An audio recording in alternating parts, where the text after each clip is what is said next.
13e question. Comment résoudre un conflit de fusion, merge, conflict en Git? Donc, tout d'abord, qu'est-ce qu'un conflit? Un conflit, c'est lorsque nous faisons un pull.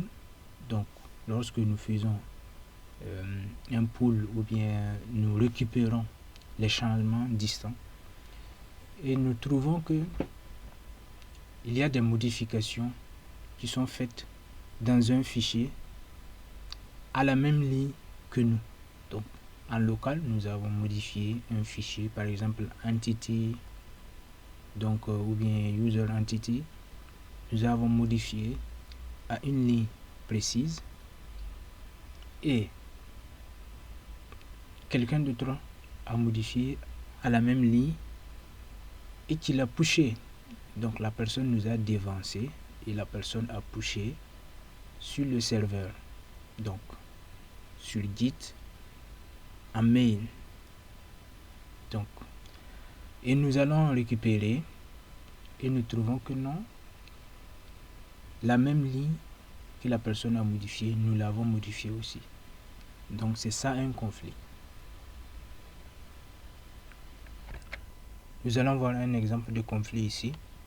Donc ici j'ai utilisé la branche bugfix et j'ai fait un changement. Donc j'ai fait un changement sur cette ligne là.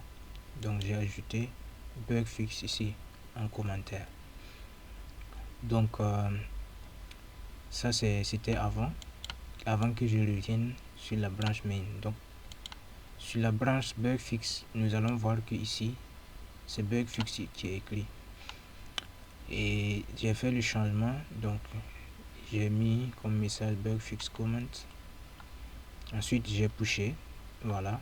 Donc il fallait faire ça pour que le push soit accepté parce que j'étais sur une branche donc qui n'est pas la branche principale. Ensuite, après avoir pushé, donc je suis revenu sur la branche main. Donc je suis revenu sur la branche main et j'ai fait ce changement. Normalement, si je fais git pull, parce que git pull fait en fait fetch and merge. Donc si je fais git pull,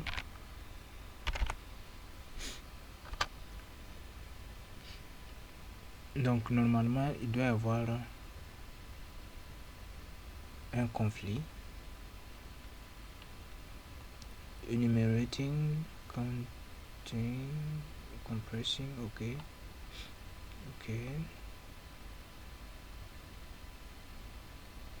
updating error. Your local changes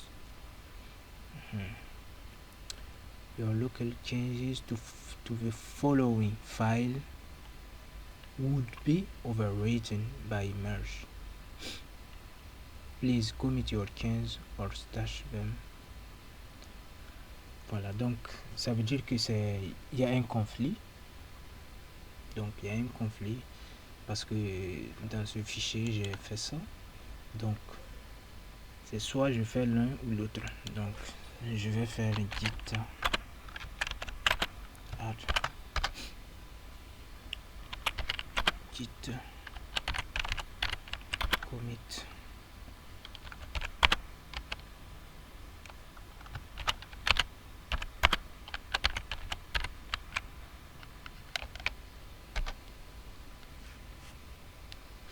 donc j'ai fait le commit et même ça normalement avec le pull il doit y avoir, voilà. Donc c'est ici que le conflit est visible, donc on peut le voir ici. Donc c'est après avoir fait le commit que le conflit est visible. C'est bien un conflit et c'est bien noté ici conflict. Mais avant d'avoir fait le commit, on va pas pouvoir merger, mais on va pas notifier que c'est un conflit. Là nous avons bien un conflit. Donc comment résoudre ce conflit? Pour résoudre un conflit de fusion, il faut éditer les fichiers en conflit pour résoudre les différences manuellement, puis les ajouter à l'index avec git add. et finaliser la fusion avec git commit. Donc ça veut dire que nous devrons toucher et choisir ce que nous voulons garder et ce que nous voulons laisser. Donc ce que nous voulons supprimer, ce que nous voulons donc enregistrer. Et après ça, nous allons faire git add, ensuite git commit. Sans ça, donc la fusion ne va pas marcher. Donc c'est ce que nous allons faire.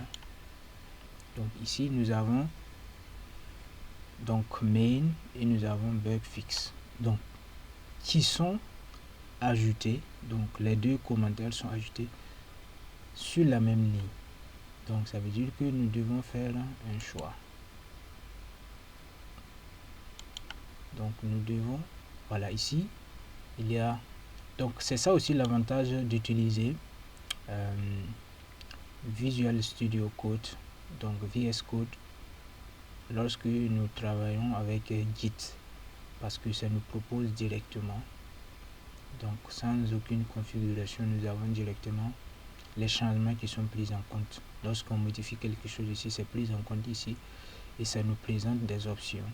Donc ici, accept current 15, accept incoming 15, accept both 15. Donc si j'accepte les deux changements, donc ça veut dire que j'aurai deux lignes. Donc et ça ne va pas marcher. Donc si je fais annuler, voilà, je vais accepter accepte 45, voilà. Donc là j'accepte donc la dernière modification et j'enregistre. Je fais git add,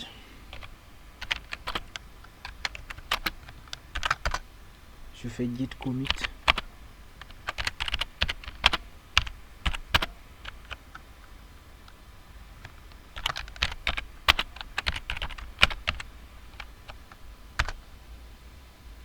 là je peux maintenant le faire git pull parce que git pull c'est git merge.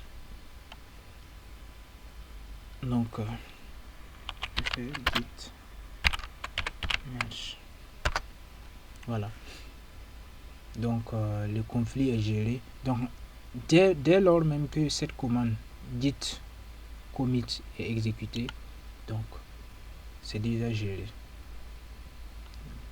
Donc ça veut dire que nous n'avons même pas besoin de faire autre chose après avoir fait ça. Donc on se donne rendez-vous sur la prochaine question.